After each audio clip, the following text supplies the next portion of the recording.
राहुल गांधी की आर्थिक चेतावनी से हिल गई मोदी सरकार। देखिए, मोदी सरकार ने एक बहुत बड़ी बैठक बुलाई और यह बैठक बहुत चर्चा का विषय बनी हुई है और ये तस्वीरें भी चर्चा का विषय बनी हुई है। सिलेंडर पर अब चूल्हा बन गया, सिलेंडर अब चूल्हा बन गया। जहां परिवार सिलेंडर की मार को झेल रहे हैं और वो सिलेंडर में अब चूल्हा बना रहे हैं। ये तस्वीरें भी वायरल हो रही है और इस तस्वीर पर भी हम आएंगे। साथ ही बैक टू बैक ये तमाम खबरें, 28 अप्रैल की ये खबर जहां पर रिजर्व बैंक ने बैंकों को एक बहुत बड़ी चेतावनी दे दी है। ये तमाम खबरें बैक टू बैक। तो क्या जो राहुल गांधी ने दावा किया था फरवरी मास से, जो बात बोली थी कि एक बहुत बड़ी आर्थिक सुनामी आने वाली है, वो बात सच निकलती हुई साबित दिखाई दे रही है। हेडलाइन सबसे पहले, राहुल गांधी की आर्थिक सुनामी की चेतावनी के बीच पीएम ने हाई लेवल मीटिंग, ईएसी के एक्सपर्ट्स ने बताया युद्ध का क्या असर होगा। यानी एक बैठक ऐसे समय में हुई जब विपक्ष के नेता राहुल गांधी पश्चिम एशिया संकट के चलते देश पर आर्थिक सुनामी जैसे खतरे की आशंका जता रहे थे। तो क्या वाकई में खतरा अब नजदीक आ चुका है? अगर आने वाला खतरा बहुत बड़ा है, तभी तो पीएम मोदी, जो अक्सर चुनाव में, प्रचार में, विदेशी दौरों में व्यस्त रहते हैं, तभी तो वो इतनी हाई लेवल की मीटिंग बुलाई है। कुछ ना कुछ तो होगा। 28 अप्रैल की एक खबर देखिए, राहुल गांधी के दावे पर लगता है कि रिजर्व बैंक ने भी मोहर लगा दी। 28 अप्रैल की खबर क्या है? इस खबर में लिखा है कि रिजर्व बैंक ने बैंकों से कहा है कि वित्तीय वर्ष 2027 में लोन डिफॉल्टर की संख्या बढ़ सकती है, इसलिए अभी से ही तैयारी कर लीजिए। अगर फंड है तो फंड रखिए ताकि झटके का सामना कर पाए। जबकि दूसरी खबर उसी से जुड़ी हुई है। आपको शायद पता नहीं चल रहा होगा कि महंगाई का जो महाविस्फोट है आपके घर की रसोई तक पहुंच चुका है। अब आप कहेंगे उदाहरण क्या है? महंगाई वाली जो डाइन थी ना, वो अब डार्लिंग बन चुकी है। इतनी डार्लिंग हो चुकी है कि हर दिन महंगाई किश्तों में आपके सामने परोसी जा रही है और आपको पता नहीं चल रहा। गैस सिलेंडर के दाम, जिसको लेकर बड़े बड़े दावे किए गए, भाजपाइयों ने क्या कहा कि भाई मोदी जी ने गैस सिलेंडर के दाम नहीं बढ़ाए। अब आखिरकार एलपीजी गैस सिलेंडर के दाम भी बढ़ने शुरू हो चुके हैं। सिलसिलेवार तरीके से समझिए चल क्या रहा है।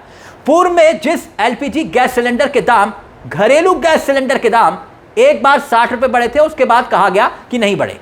अब खबर क्या आई दोस्तों? खबर यह आई कि एक बार फिर से एलपीजी गैस सिलेंडर के दाम 29 रुपए बढ़ा दिए गए।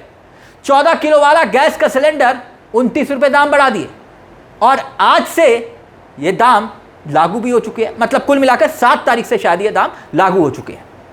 इसके साथ ही जो कमर्शियल गैस सिलेंडर, वो तो लगातार महंगा हो ही रहा था। पेट्रोल डीजल के दाम में आग लगी हुई है। अब एक और तड़का आ गया और इस बार जो तड़का लगा है महंगाई का, उसमें आपके घर की गैस सिलेंडर वो महंगा हो गया है। अब देखिए, लोग गैस सिलेंडर चूल्हा बना लिया है, गैस सिलेंडर को चूल्हा बना लिया है। ये तस्वीरें प्रयागराज की बनाई जा रही है। और अखिलेश यादव ने, देखिए, समाजवादी पार्टी के मुखिया ने ट्वीट करते हुए क्या लिखा? आपदा में आविष्कार, महंगी हुई गैस तो जिस सिलेंडर से चूल्हा जलाता था उसे ही चूल्हा बना लिया। अब देखिए, भास्कर की एक खबर आपकी स्क्रीन पर। भास्कर ने बकायदा एक्सप्लेन किया है, बताया है कि जो किश्तों में दाम बढ़ रहे हैं ना, कभी पेट्रोल डीजल के दाम बढ़ गए, एक दिन अगले दिन कमर्शियल गैस सिलेंडर के दाम बढ़ गए, फिर उसके अगले दिन एलपीजी गैस सिलेंडर के दाम बढ़ गए।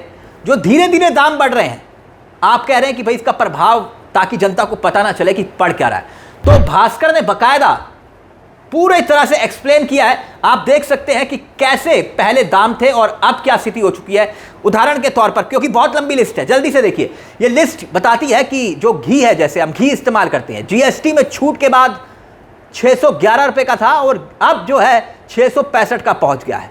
इसके अलावा जो मक्खन की हम बात करते हैं, जीएसटी में छूट के वक्त जो है 286 का था, वो अब हो गया है 305 का। महंगाई वाकई में जो है ना, वो डाइन से डार्लिंग बन चुकी है।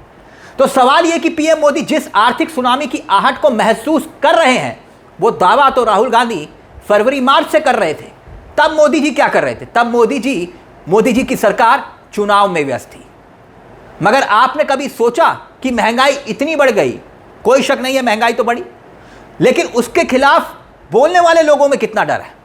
24 मई की आमिर खान प्रोडक्शन की वो फिल्म याद है? आमिर खान ने अपने ट्विटर हैंडल से पीपली लाइव गाने पर जो वीडियो था ना, वो महंगाई डाइन खाया जात है, याद आया? वो वीडियो डिलीट कर दिया। डिलीट करने का कारण नहीं बताया आमिर खान ने, लेकिन यह सवाल लोग पूछ रहे हैं कि आमिर खान क्या वो भी इतना डरते हैं? अपनी ही फिल्म का गाना ट्वीट किया, महंगाई डाइन खा जात, और फिर डिलीट कर दिया। जब आमिर खान हिम्मत नहीं कर पा रहे तो सदी के नायक अमिताभ बच्चन क्या करेंगे? उनको लेकर भी सवाल उठे कि कभी उन्होंने 2014 से पहले पेट्रोल से लेकर महंगाई तक को लेकर मनमोहन सरकार को ज्ञान दिया, मगर अब देखिए कैसे कैसे ट्वीट करते हैं। जनता सोशल मीडिया पर तंज कस रही है, पूछ रही है कि अमिताभ बच्चन जी कुछ तो बोलिए, बिग बी। महंगाई पर लोग कटाक्ष कर रहे हैं, तो देखिए कुछ घंटे पहले अमिताभ बच्चन ने एक ट्वीट किया, देखिए क्या लिखा, हम कुछ बनाया जाए उसका कुछ और सही करने के लिए यदि बोले तो उसका भी रायता बना दिया जाए। तो क्या महंगाई को लेकर कह रहे हैं? यानी बड़े बड़े लोग चुप बैठे हैं, मुंह सिए बैठे हैं। तो फिर सोचिए, जो पेट्रोल पंप पर तेल भराकर सचिवालय की तरफ जा रहे आम कर्मचारी, वो क्यों बोलेंगे? उनके मन में तो डर होगा ना, वो प्रदर्शन में क्यों शामिल होंगे? उनसे शिकायत क्यों?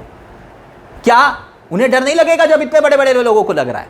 बीजेपी के नेता 2014 से पहले महंगाई डाइन खाद जात पर डांस किया करते थे, भांगड़ा डालते थे, मनमोहन सरकार को घेरा करते थे। क्या आज वही गाना बीजेपी का कोई नेता बजा सकता है? अब देखिए 16 मई की खबर है, द हिंदू की खबर है, सोचिए जरा। बिजनेस लाइन, मुथूट फाइनेंस जो उनके एमडी हैं, उन्होंने एक इंटरव्यू दिया और उस इंटरव्यू में कहा कि पहले से ज्यादा लोग सोने की एवज में लोन ले रहे हैं।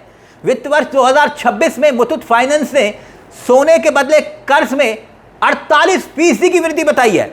यानी कि मुथूट फाइनेंस का सबसे बड़ा चेहरा बता रहा है कि भैया जनता लोन ले रही है, गोल्ड रखकर लोन ले रही है। और अब हालात क्या है? व्यापारी परेशान है, आम जनता परेशान है, इसलिए पहले के मुकाबले और ज्यादा लोग सोना गिरवी रखकर लोन ले रहे हैं। 5/3 में, जो 5वीं तिमाही में मुथूट का बिजनेस बहुत शानदार रहा है। बाजार से जो स्थिति है ना, उसका कोई असर नहीं पड़ा। उल्टा लोग जो है लोन ले रहे हैं देकर अपना गहना। तो मोदी जी ने कहा था ना, सोना मत खरीदो, सोना वाकई में मत खरीदो, कर्ज लो।